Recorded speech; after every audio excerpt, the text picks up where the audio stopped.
ग्रामीण भागातील विद्यार्थ्यांना गुणवत्तापूर्ण शिक्षण देणारे विद्यादीप इंग्लिश मीडियम स्कूल व ज्युनियर कॉलेज बेळंकी। आम्ही विद्यार्थ्यांना गुण बघून प्रवेश देत नाही, तर प्रवेश देऊन गुणवंत विद्यार्थी घडवतो। आमची वैशिष्ट्ये: तज्ञ व अनुभवी शिक्षक, दर्जेदार शिक्षण, भरपूर सराव, सर्वांना परवडणारी माफक शैक्षणिक फी, स्पर्धा परीक्षांचे मार्गदर्शन, 10वी व 12वीच्या उज्ज्वल निकालाची यशस्वी परंपरा, इंग्लिश मीडियमच्या ज्युनियर सिनियर केजी सह 10वी पर्यंतचे प्रवेश सुरू, तर इयत्ता 11वी आर्ट्स व कॉमर्सचे प्रवेश सुरू। आजच आपला प्रवेश निश्चित करा। विद्यादीप इंग्लिश मीडियम स्कूल व ज्युनियर कॉलेज बेळंकी, तालुका मिरज, जिल्हा सांगली। प्रत्येक बातमीतील घटनेच्या वास्तविकतेची तुलना थेट पाहत रहा सांगली अपडेट। सांगलीत शक्तीपीठ महामार्गाविरोधात संघर्ष भडकला असून आज जिल्हाधिकारी कार्यालय परिसरात विश्व विशाल नावाने परिचित झालेले काँग्रेस नेते आमदार डॉक्टर विश्वजित कदम व खासदार विशाल पाटील यांच्या नेतृत्वाखाली काँग्रेस कार्यकर्ते जमा झाले। महायुतीत सहभागी शिवसेनेचे खासदार धैर्यशील माने हे देखील शक्तीपीठ महामार्गाविरोधातील काँग्रेसच्या आंदोलनात सहभागी होऊन महायुतीला त्यांनी घरचा आहेर दिला।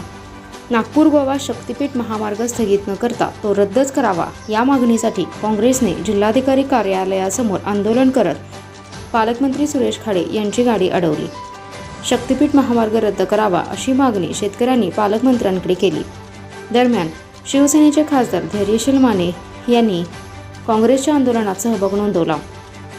तसेच परमेश्वराच्या नावावर कुणी नांगर फिरवत असेल तर गप्प बसणार नाही असा घरचा आहेर देखील दिला। नागपूर गोवा शक्तीपीठ महामार्ग सांगली जिल्ह्यातील 19 गावातून जातो, त्यामुळे जिल्ह्यातील 5000 हेक्टर या मार्गाने बाधित होत आहे। 2013च्या जमीन अधिग्रहण कायद्यानुसार रेडी रेकनरच्या 4 पट मोबदला मिळू शकतो, पण सध्याच्या बाजारभावात खूप फरक आहे।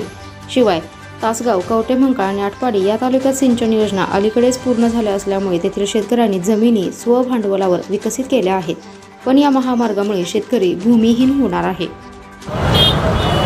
सांगली जिल्ह्यातून आणि महाराष्ट्रातील इतर जिल्ह्यातून जो शक्तीपीठ जाणार आहे तो शक्तीपीठ हा शेतकऱ्यांच्यावर अन्यायकारक आहे, शेतकऱ्यांच्या जीवावर घाला घालणार आहे आणि शेतकरी याच्यातून उद्ध्वस्त होणार आहे। याच्यासाठी शेतकऱ्यांनी हा शक्तीपीठ होऊ नये म्हणून आज सांगली जिल्ह्यातील सर्वच राजकीय नेत्यांच्या मार्गदर्शनाखाली, नेतृत्वाखाली आज मोठं कलेक्टर ऑफिससमोर आंदोलन केलं। या आंदोलनासाठी शेतकऱ्यांचा मोठ्या प्रमाणात उद्रेक दिसून आला।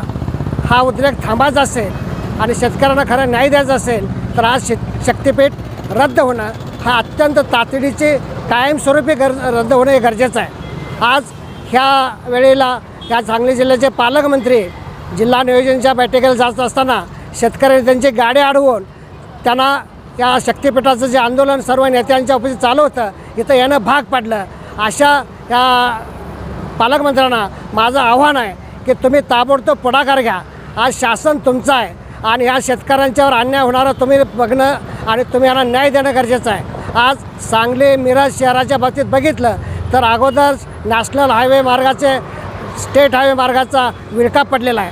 अजून जर कारण नसताना स्टेट हायवेच्या बरोबरच नॅशनल हायवेच्या बरोबरच हा शक्तीपीठ एक पॅरल रोड करायची गरज काय? फक्त कॉन्ट्रॅक्टरनं जगवण्यासाठी हा शक्तीपीठ जर होणार असेल तर ह्याला आमचा सर्व शेतकऱ्यांचा काळा विरोध असणार आहे। भविष्यकाळामध्ये ह्या पालकमंत्र्यांच्या आणि राज्यकर्त्यांच्या दारात आंदोलन करायची वेळ येऊ देऊ नये हे आज त्यांना मी जाहीरपणे आवाहन करतो।